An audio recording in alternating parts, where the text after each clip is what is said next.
राज्य के किसानों पर बेमौसम बारिश कहर बनकर बरसी है। कर्ज के बोझ तले डूबे एक किसान दोहरी मार झेलने पर मजबूर है। किसान सरकार से मदद की उम्मीद लगाए बैठे हैं। अगर ये उम्मीद भी काम नहीं करती तो किसानों के पास आत्महत्या जैसे कठोर कदम उठाने के अलावा कोई और विकल्प नहीं बचता।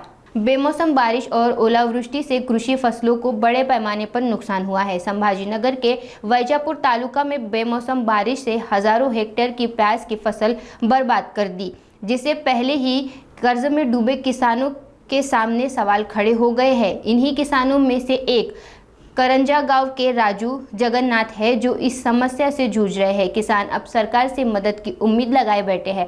किसानों का कहना है कि अगर सरकार उनकी मदद नहीं करती तो उनके सामने आत्महत्या ही एकमात्र विकल्प बचता है।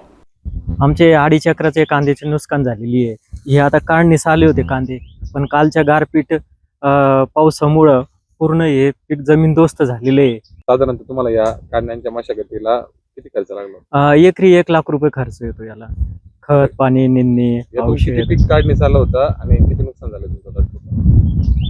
टोटल समजा 2 एकर आम्ही काढले होते कांदे, तर ते पोळी खराब झाल्या, त्याच्या खाली पाणी घुसलं। काल अचानक पाऊस आल्यामुळे ते झाकवता नाही आले आम्हाला। आता काय मागणी आहे तुमची शासनाकडे? शासनाकडे एकच मागणी आहे, तत्काळ पंचनामे करावे। आम्ही अगोदरच कर्जबाजारी झालेलो आहे। कमी पावसामध्ये कमी पाणी पाऊस होता या वर्षी, त्याच्यामध्ये कांदा हे पीक घेतलं।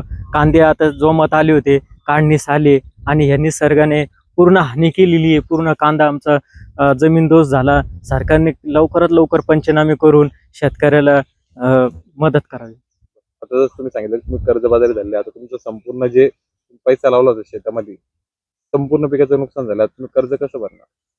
आता काय आहे, कर्ज भरायला काही उपलब्धच नाही ना दुसरं। ते एखाद्या वेळेस जर समजा आम्हाला नाही कर्जबाजारी झालेलो आहे आणि सावकारकीनं जर आम्हाला हे केलं, तंग केलं, तर आत्महत्येशिवाय पर्याय नाही आम्हाला आता।